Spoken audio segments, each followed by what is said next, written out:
Christmas lovers and enthusiasts, you are listening to Closer to Christmas. Today is October 7th. That means there are 79 days left until Christmas. All right, so we're counting down some of our favorite gifts this week. Again, I'm joined by Ashley from Christmas Chapters podcast. Yay! All right, so we're going to go with another gift. I'll let you go first. Guess first. Of course. So this one is from Christmas of 1995. It was the Sky Dancers, or what you probably know as the Spinning Fairies, but you worked in the toy department, so you know exactly what I'm talking about. Oh, I know Sky Dancers, yeah. And what actually happened to I loved it so much because it seemed so magical, and I was so young. I think I was only 6 at the time. But what happened to me is exactly what happened to, like, when I think it's like on a reel right now where somebody pulls it and it goes into it literally happened to me. I was playing with it in front and it went into the fireplace, and we didn't have, like, it wasn't going at the time, but it landed in there. So yeah, I think I know the video you're talking about where it actually looks like it got sucked into the fireplace. It was very ghostly looking. That's a little bit of trauma there for me. Oh yeah, a little bit. I thought you were going to go with the hair tangled. I've seen that happen as well. Ooh. Yeah.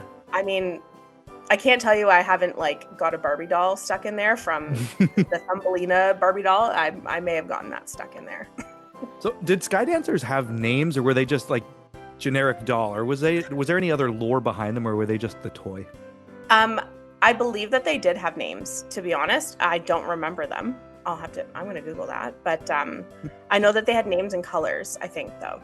Yeah. So, like, a color scheme was something certain, or something specific. But yeah. Oh yeah, like they were themed to Yes. something. I like, were they like elements like earth and like leaf or like something like that? Like, I'm trying to think. I don't think so, no.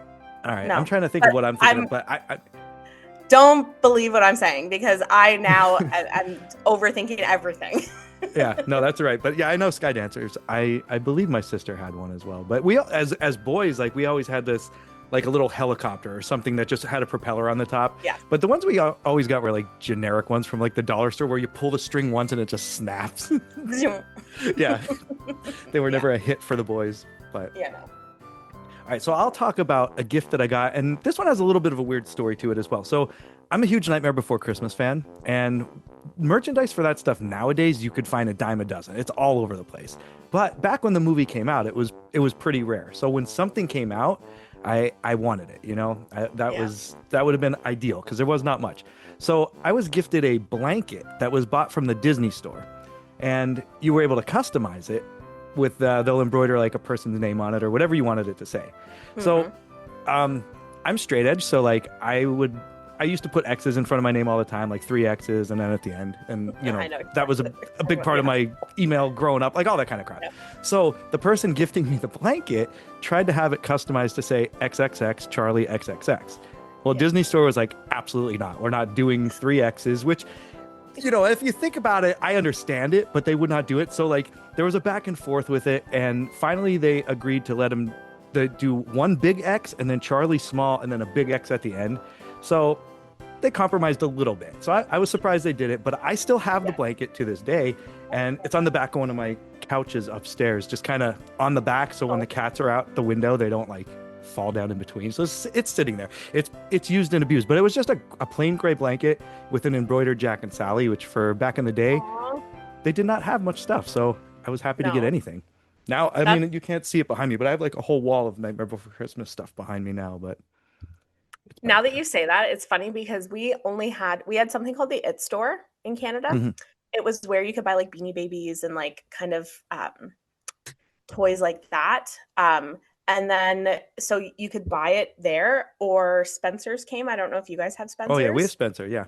So that came, and there was only one Spencer's in like a proximity of, like, I don't know, a province. Mhm. So that started to come out with, like, I don't know if you remember Emily the Strange, but like it was like she looked kind of like Wednesday Addams. Okay, and no, she wore like high socks, red and black high socks. yeah, I'm wondering. This is probably like around the time of like Invader Zim or like Johnny. What was his name? I can't think. But I think I know the era you're talking about. Yes. But yeah, so that's the only place you could get those things. And so I was there, and yeah, I loved, that was my vibe. I was like a little punk rock kid, and I Yeah. had one or two stores to go to, and yeah, they were frequented quite often.